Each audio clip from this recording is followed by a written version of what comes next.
Estimados estudiantes del nivel 3, tengan todos ustedes muy buenos días. Continuando con nuestras clases de biología, esta semana vamos a desarrollar la segunda parte de citología y vamos a estudiar dentro de la citología todo lo que es el citoplasma, ya que es una estructura de la célula, como podemos observar aquí una célula. El citoplasma estaría siendo conformado por todo lo que vamos a encontrar entre la membrana celular, ya que ahora la vamos a señalar, la membrana celular, que es toda la cubierta, en este caso de esta célula que tenemos aquí en el gráfico, y todo lo que se encuentra entre la membrana nuclear. Todo el material comprendido entre la membrana celular y la membrana nuclear se llama citoplasma, y el día de hoy vamos a estudiar justamente este citoplasma. ¿De acuerdo? Entonces comencemos con nuestra clase. Y para poder empezar a hablar del citoplasma, tenemos que mencionar de que es la zona comprendida entre la membrana nuclear y la membrana citoplasmática.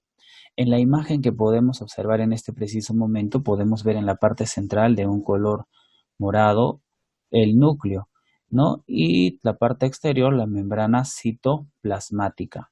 Entonces, todo lo que está contenido entre este núcleo y la membrana citoplasmática, pues absolutamente todo vendrá a ser el citoplasma.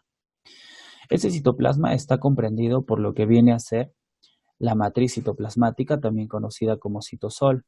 Y ese citosol está formado por dos estructuras, el coloide celular y el citoesqueleto. En primer lugar, vamos a hablar del coloide celular. Se llama coloide celular porque es una sustancia coloide. Para que te hagas una idea, cuando hablamos de coloides, el gel, la gelatina, la clara del huevo, etcétera. Y para ser más específicos, en este caso, pues este coloide celular, que sería esta sustancia interna de la célula, semejante a la clara del huevo, ¿de acuerdo? Pues está compuesta por sales minerales, proteínas, glúcidos, lípidos, agua y presenta diferentes tipos de propiedades como el movimiento browniano, el efecto Tyndall, la tixotropía. ¿De acuerdo? Que justamente para poder entender mejor vamos a hablar de estas propiedades del hialoplasma. No te olvides que ese hialoplasma, también conocido como coloide celular. Aquí tenemos una imagen del movimiento browniano. El movimiento browniano dice que es el movimiento constante de todas las moléculas hacia todas direcciones. Inclusive las moléculas que constituyen este hialoplasma pueden atravesar pequeñas hendiduras como las que estamos observando en este preciso momento. ¿De acuerdo?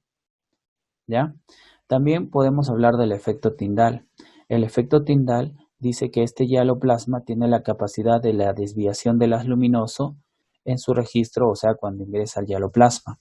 Te explico. Si esta sería la membrana celular y este haz luminoso choca con la membrana celular, la atraviesa, al momento de ingresar al hialoplasma que estaría acá abajo, pues ese haz de luz no iría de frente, sino más bien se desviaría.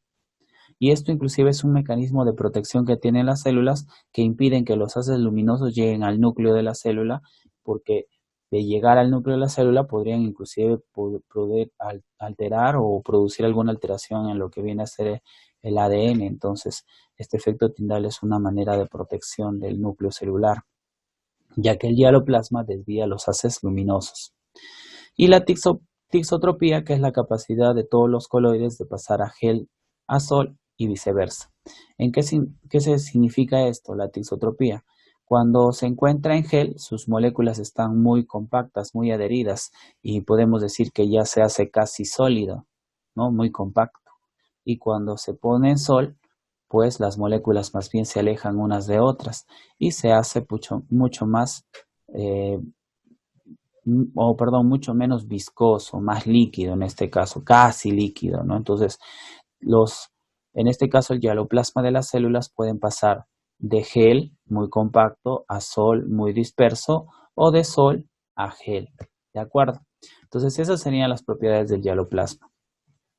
Ahora pasamos a hablar del citoesqueleto, que vendría a ser el esqueleto celular, ¿no? Que no te olvides que forma parte de lo que es la matriz citoplasmática, también conocida como citosol. Este citoesqueleto pues está formado por microtúbulos, ¿no? Esos microtúbulos, están formados por una proteína que se llama tubulina, filamentos intermedios que van a formar redes tridimensionales compuestas por proteínas fibrosas. y microfilamentos responsables de la ciclosis, movimiento ameboideo, ¿no? Contiene una proteína que se llama actina, proteína que justamente origina movimiento. Entonces, esos microfilamentos están asociados al movimiento que van a tener nuestras células. Ahora, justamente de la imagen que podemos observar acá, vamos a distinguir cada uno de estos componentes. Por ejemplo, vemos estas estructuras de color azul, vendrían a ser los microtúbulos formados por la tubulina, ¿cierto? Y vemos también estas redes, como tú puedes observar, vemos parece esta red de color amarilla, que vendría a ser los filamentos intermedios. Esos filamentos intermedios pues están formando una red tridimensional que se encarga de sujetar a las estructuras de la célula. Por ejemplo, acá tendríamos una mitocondria. Esa mitocondria, si es que solo estuviera en lo que vendría a ser el hialoplasma, que es coloide, pues la mitocondria se desplazaría a un lugar, a otro lugar, inclusive se podría chocar con las otras organelas. Pero al haber esta red tridimensional, conocido como filamentos intermedios, pues las mantienen fijas en una sola ubicación, impidiendo que se vayan a desplazar y se pueda dañar su estructura al chocarse con las demás estructuras de la célula. ¿De acuerdo? Entonces ahí tenemos los microtúbulos. Hacen como un soporte para los filamentos intermedios que forman la red tridimensional y adherido o pegado a lo que vendría a ser la membrana celular, vamos a encontrar los microfilamentos que son responsables de la ciclosis, movimiento ameboideo y que contienen la proteína actina que justamente le permite movimientos de desplazamiento a las células. ¿Ya? Entonces ahí tenemos. Muy bien, entonces ya conocemos el citoesqueleto, ahora pasamos a hablar de las estructuras plasmáticas. Cuando hablamos de las estructuras plasmáticas, o sea, ya no estamos hablando de la matriz citoplasmática, sino de todas las estructuras que están contenidas en el interior del citoplasma, ¿no? O bueno, pues dentro de ellas vamos a encontrar al sistema de endomembranas. Como su mismo nombre lo dice, endomembranas, membranas internas, ¿correcto? ¿Y qué membranas internas pues va a presentar la célula? La célula va a presentar membranas internas como la carioteca, que sería una doble membrana que tiene porosidades y que se encarga de proteger y contener todo el material nuclear. O sea, esa endomembrana sería la membrana del núcleo, ¿correcto? Una membrana interna, ¿por qué? Porque se encuentra en el interior de la célula, ¿de acuerdo? Entonces ya sabes, ¿cómo se llama la membrana que contiene todo el material del núcleo? Se llama carioteca. Es una doble membrana y presenta porosidades como podemos observar claramente en el gráfico. Y así como tenemos en el sistema de endomembranas a la carioteca, también tendríamos a lo que viene a ser el retículo endoplasmático. Este retículo endoplasmático van a ser membranas en forma de pliegues, como podemos observar claramente acá, ¿de acuerdo? Y dice que esta, pues, es una serie de conductos membranosos que atraviesan todo el citoplasma de una célula eucariota desde la membrana celular o membrana citoplasmática hasta la membrana, en este caso, nuclear. O sea, hacen como un puente de comunicación. Aquí en la parte superior encontraría el núcleo, ¿no? Su membrana nuclear que se llama carioteca. Y aquí encontraríamos en forma de muchos pliegues, pues, lo que vendría a ser el retículo endoplasmático, que está cruzando el citoplasma para poder llegar a la membrana plasmática, citoplasmática o membrana celular.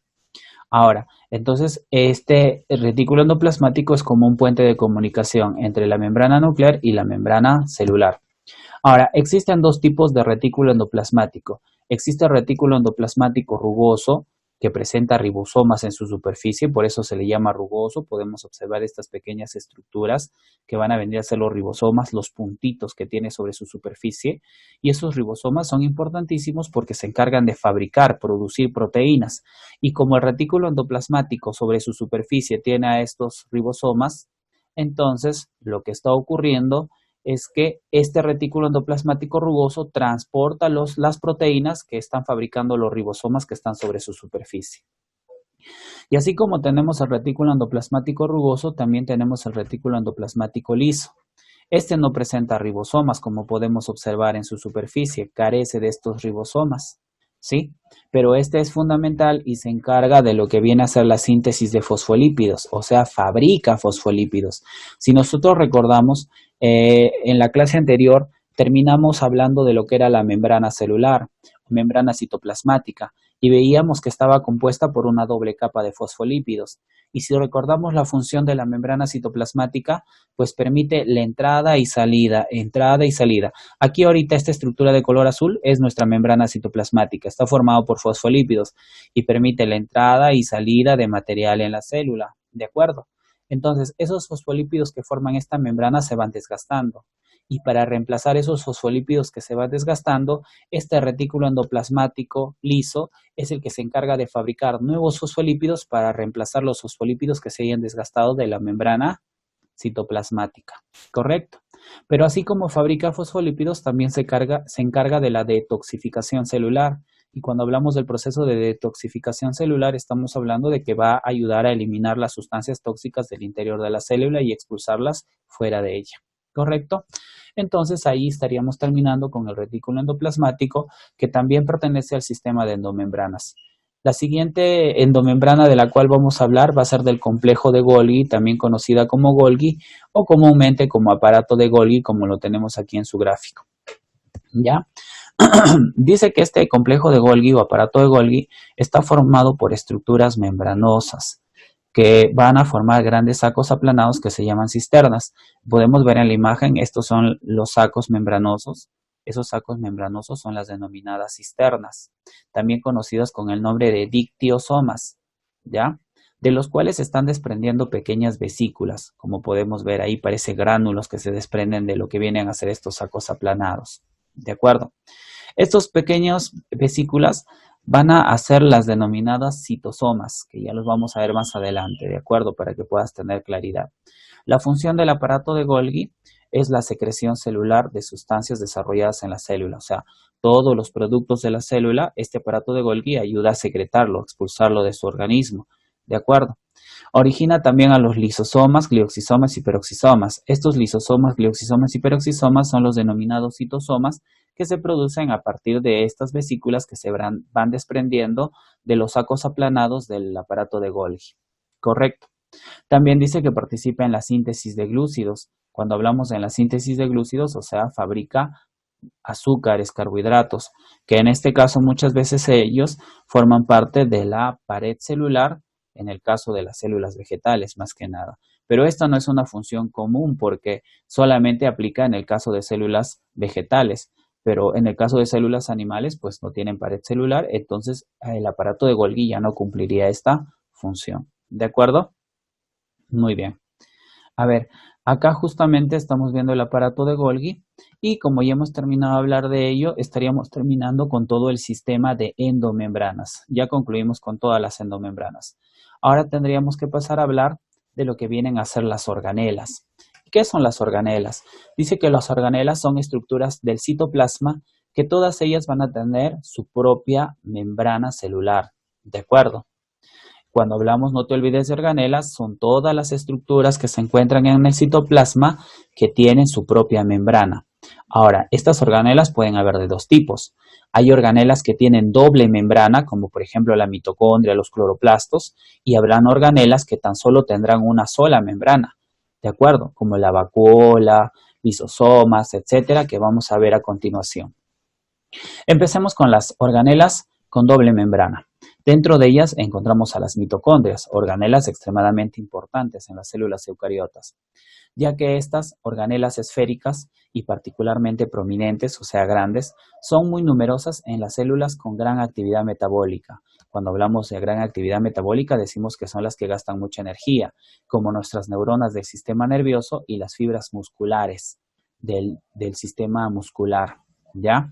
Ambas gastan mucha energía porque unas se encargan de nuestra actividad nerviosa, la transmisión del impulso nervioso que desgasta mucha energía y las fibras musculares se encargan del movimiento que de igual manera pues genera el desgaste de mucha energía. Entonces estas células, así como todas las demás células, necesitan obtener energía y justamente pues estas mitocondrias que vemos acá pues van a ser las que se van a encargar de fabricar la energía que requieren a través de un proceso denominado respiración celular. En este proceso de la respiración celular, pues las mitocondrias fabrican ATP, adenosin trifosfato. adenosín trifosfato. Este adenosín trifosfato es una molécula que se encarga de almacenar energía y cuando la célula necesita la energía, rompe el adenosín trifosfato y libera la energía que está requiriendo para poder realizar todas sus funciones. También podemos mencionar que esta mitocondria pues presenta su propio ADN y también tiene ribosomas que se encargan de fabricarle sus propias proteínas y su estructura está conformada por dos membranas, una membrana exterior, una membrana interior que forma muchísimos pliegues como podemos observar. A esa membrana interior, esos pliegues se le denomina cresta mitocondrial como puedes observar y en el interior vamos a encontrar un líquido y ese líquido se le va a denominar la matriz mitocondrial. Esas serían las estructuras que constituyen a la mitocondria. Muy bien, pasamos a otras organelas con doble membrana. Estaríamos hablando de los plastidios. Estos plastidios van a ser estructuras exclusivas de las células vegetales, ¿no? Ya que las células vegetales son autótrofas y realizan procesos como la fotosíntesis, carentes estos plastidios en las células animales, ¿ya? En cambio, las mitocondrias de las cuales habíamos hablado hace un momento, pues están presentes tanto en células animales como en células vegetales. Empezamos a hablar de los cloroplastos. Los cloroplastos dice que son los plastidios que contienen un pigmento de color verde denominado clorofila, característico de todos los vegetales y algas. Esa clorofila es la que permite capturar la radiación luminosa para poder realizar procesos como la fotosíntesis. Ahora, estos cloroplastos presentan sacos aplanados denominados tilacoides. Si podemos ver la imagen del cloroplasto, podemos ver en su interior que tienen, parece, pequeñas monedas que son saquitos, ¿no? De forma de discos y cada uno de ellos se llama tilacoides. Ahora, los tilacoides cuando se agrupan forman, por ejemplo, una columna de tilacoides ahí agrupados, se les denomina granas. Ya son un conjunto de tilacoides, las granas. Y en el interior justamente de esos tilacoides, pues está contenido la denominada clorofila. ¿De acuerdo? ¿Ya? Y así como tenemos también los tilacoides, alrededor de los tilacoides vamos a encontrar un líquido que se va a denominar el estroma del cloroplasto. Ese líquido del estroma del cloroplasto pues está rodeando y recubriendo a todos los tilacoides. Y como podemos señalar en la imagen también podemos observar claramente que estos cloroplastos también presentan doble membrana, una membrana externa y una membrana interna. Por eso están agrupados dentro de las organelas con doble membrana. ¿De acuerdo? Así también como las mitocondrias, los cloroplastos también son capaces de tener su propio ADN y también sus ribosomas. ¿De acuerdo? La función de los cloroplastos sería realizar la fotosíntesis para producir glucosa que luego permitirá realizar la respiración celular y obtener energía, ¿no? Que eso ya se encargan las mitocondrias. Pero en este caso, estos cloroplastos permiten obtener la glucosa gracias a la fotosíntesis. Y así como encontramos los cloroplastos que son de color verde, también encontramos a los leucoplastos. En este caso, los leucoplastos van a ser incoloros y su principal función va a ser el almacenamiento. Por ejemplo, tenemos que los leucoplastos pues van a formar amiloplastos que se encargan de almacenar almidón, oleoplastos que se encargan de almacenar aceites o grasas sólidas y los proteinoplastos que se encargarán de almacenar proteínas para que cuando la célula lo requiera pueda utilizar cualquiera de las sustancias que justamente acabamos de mencionar. Y así como estamos hablando de los leucoplastos, también encontramos a los cromoplastos, cromocolor, o sea, ellos tienen diferentes colores, acumulan justamente pigmentos. Estos pigmentos que ellos acumulan, pues les sirven para dar coloración a frutos, flores y otras estructuras de la planta que tengan un color distinto al color verde producido por la clorofila. Por ejemplo, tenemos el licopeno que es de color rojo, ¿de acuerdo? El caroteno, que es de color naranja. Ya se imaginarán que la zanahoria justamente es rica en caroteno. La xantófila, que tiene el color amarillo. ¿De acuerdo? Entonces no te olvides que los cromoplastos son los que guardan y almacenan los pigmentos. Licopeno, caroteno, xantófila. ¿De acuerdo? Y ahí están sus respectivos colores. Muy bien, hemos terminado con los plastidios. Ahora tendríamos que hablar de lo que vienen a ser las organelas que tan solo tienen una sola membrana. En el caso de las organelas con una sola membrana podríamos encontrar a las vacuolas. Las vacuolas, pues en las células animales van a cumplir una función de digestión, ayudan a la digestión celular, ya ayudan para ser más específicos. En cambio, en el caso de las células vegetales van a cumplir una función de almacenamiento. Ahora, en una célula animal, estas vacuolas van a ser pequeñas.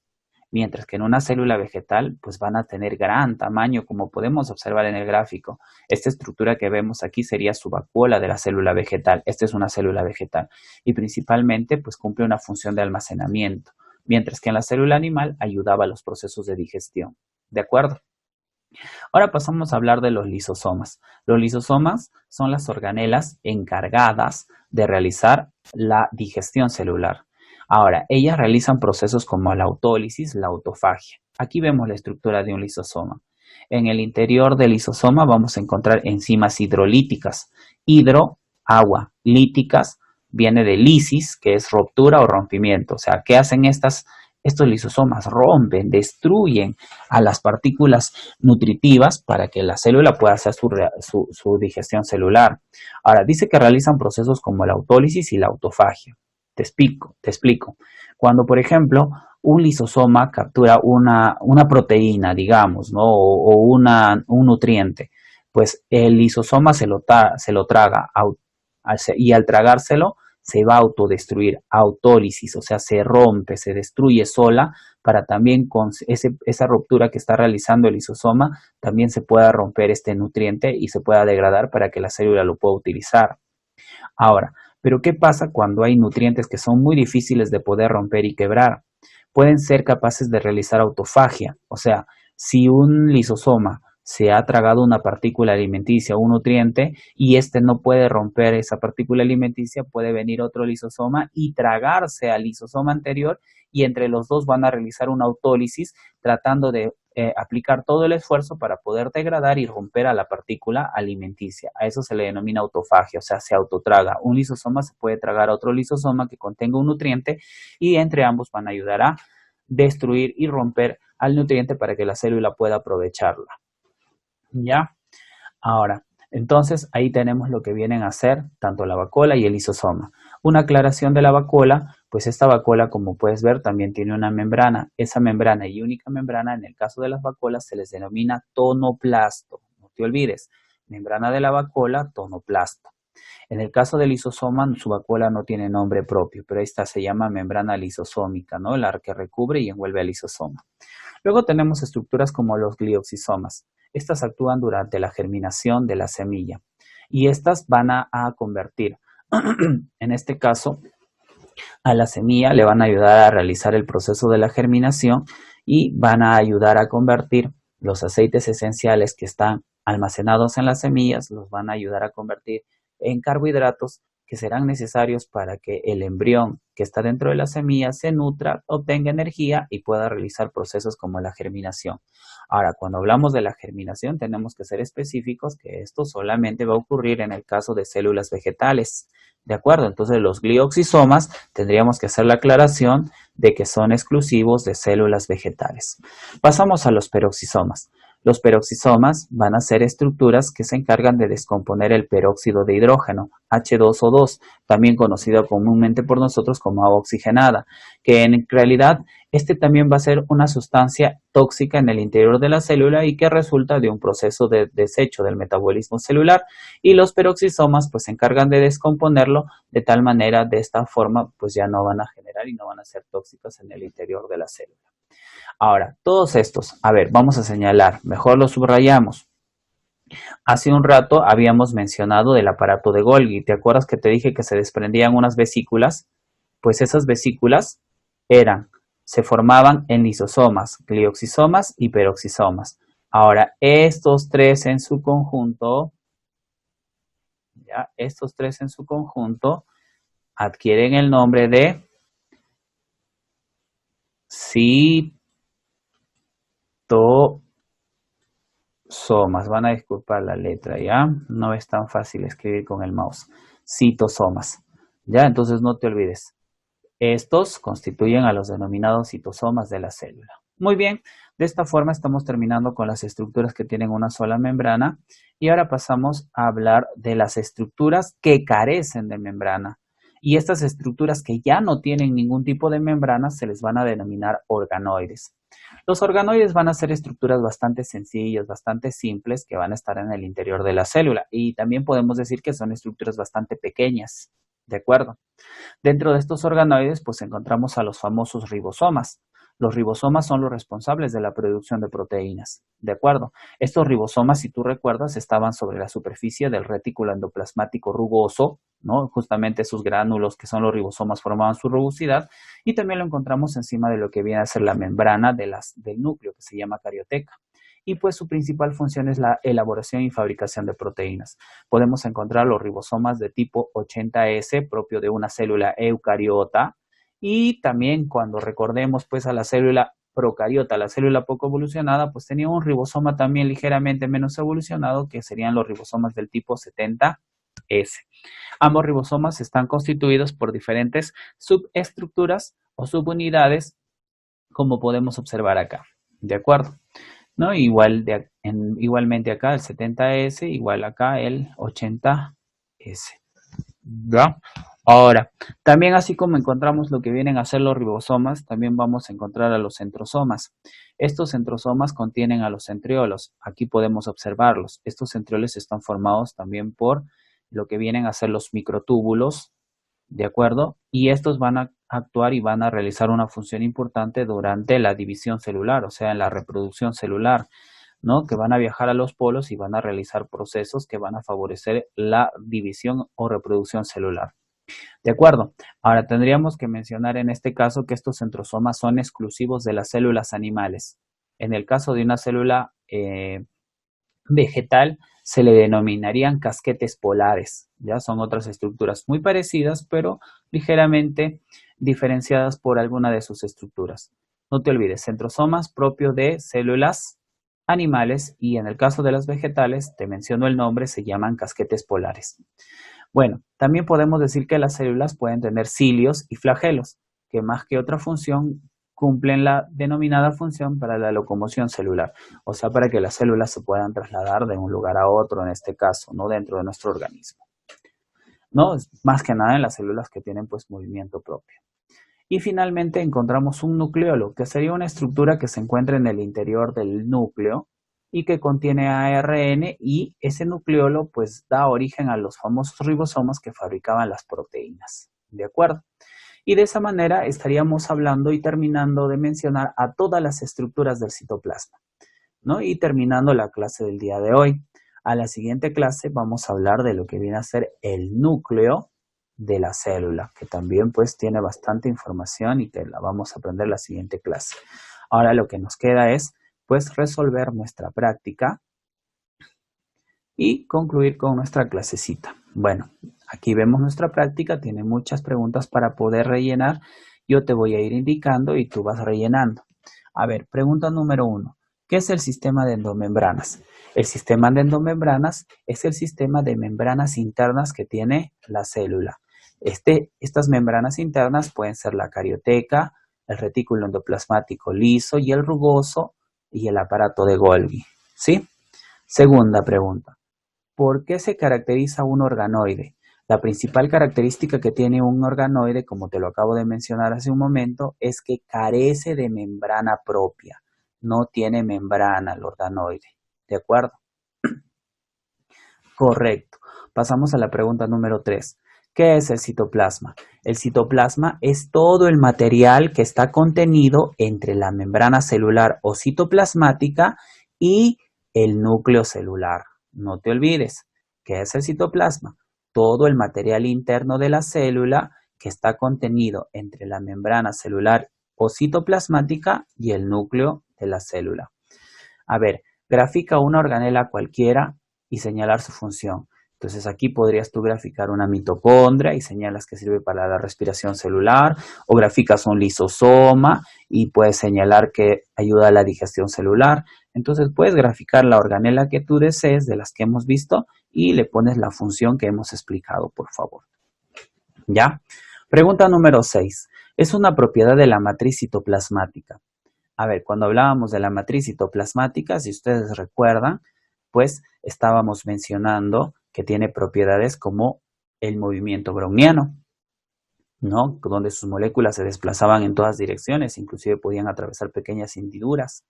Habíamos hablado del efecto Tyndall, ¿no? Donde el hialoplasma o la matriz citoplasmática desvía los haces luminosos. Y también habíamos mencionado la tixotropía, donde pueden pasar de gel a sol, o sea, de las moléculas que están muy compactas a dispersas en sol, o viceversa, de sol, moléculas dispersas, a gel, moléculas compactas. Entonces, aquí dentro de las alternativas, pues gel, coloidal, sólido, sol, tixotropía, pues la única propiedad que estamos encontrando, pues vendría a ser la tixotropía, ¿cierto? ¿No? Y lo vamos a marcar, ¿ya? A ver, no quiere acceder a mi pluma. Ahora sí. Entonces nuestra respuesta es aquí la tixotropía. Profesor, pero gel y sol. Ah, no, pues estos son estados. Gracias a la tixotropía puede pasar de gel a sol o viceversa, de sol a gel, ¿cierto? Listo. Pasamos a la siguiente pregunta. Acá estaba la 4, ¿no? Vamos a terminar de contestar la 4 también. ¿Por qué se caracteriza una organela?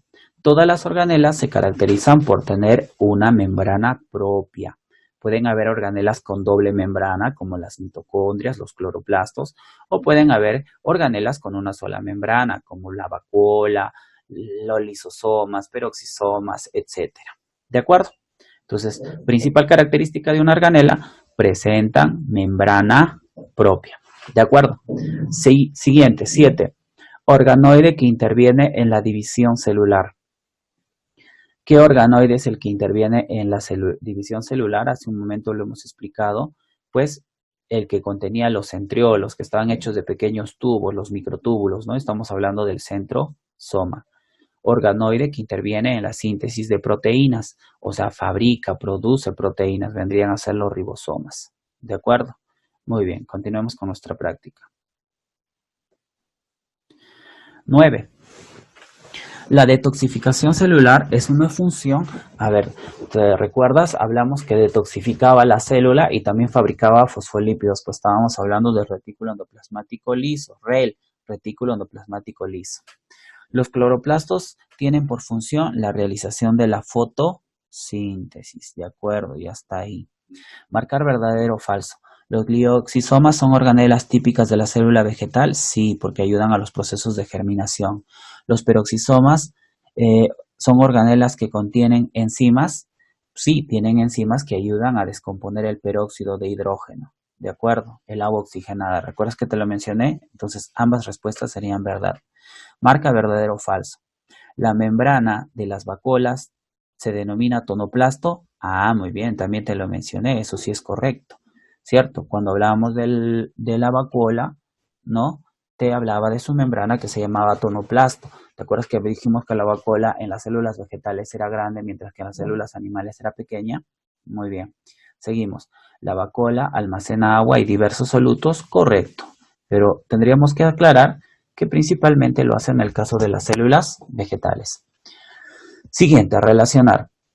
RER, retículo endoplasmático rugoso.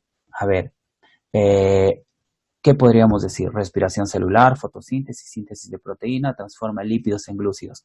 Podemos decir que el RER, pues, tiene síntesis de proteína, ya que tiene sus ribosomas que justamente fabrican la proteína. Las mitocondrias, respiración celular, ¿cierto?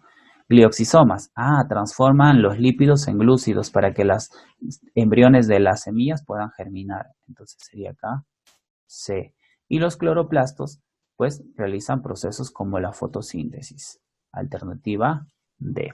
Entonces ya hemos relacionado. Pasamos a la pregunta número 14. Nos dice, los cilios y flagelos intervienen en la locomoción. Por favor, lo rellenas. Locomoción, o sea, en el movimiento de las células. ¿Ya? A ver, dice, interviene en la síntesis de celulosa. ¿Qué es la celulosa? Un azúcar que ayuda a formar la pared celular. Pero obviamente esto solamente ocurre en células vegetales. Y cuando hablaba yo del aparato de Golgi, justamente te mencionaba que producía glúcidos para la pared celular. Justamente ese glúcido es la celulosa, pero solo esto funcionaría en el caso de células vegetales. Entonces, la respuesta acá sería el aparato de Golgi, también conocido como complejo de Golgi o Golgisoma. Puedes poner cualquiera de los tres nombres y rellenar en la pregunta 14. 15.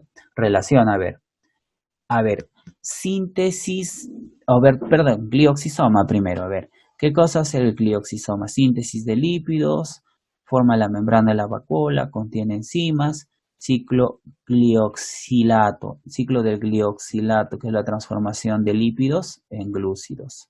Ya está.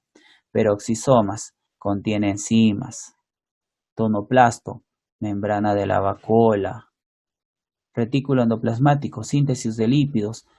En este caso es el liso, para ser exactos. ¿Qué lípidos fabrica? Fabrica los fosfolípidos que forman parte de la membrana citoplasmática o membrana celular. ¿Qué organelas se encuentran solo en la célula vegetal? En la célula vegetal solo encontramos los cloroplastos, ¿no? Bueno, se denominan plastos o plastidios. Dentro de ellos están los cloroplastos, los cromoplastos, ¿te acuerdas que almacenaban pigmentos de color? También están los leucoplastos, que almacenan almidón, proteínas, ¿no? Que almacenan aceites, ¿no? Por proteinoplastos, oleoplastos y amiloplastos. ¿Recuerdas? Muy bien, entonces ya sabes qué vas a poner acá. Vamos a poner los plastidios, ¿ya? Para que no te olvides. Y dentro de ellos pues están cloroplastos, leucoplastos, cromoplastos.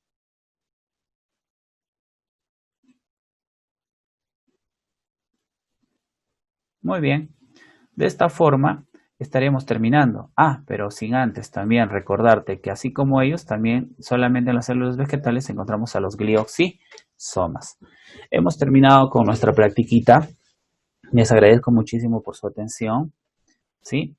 Nos vemos en la tarde para poder absolver todas sus dudas y consultas de la clase.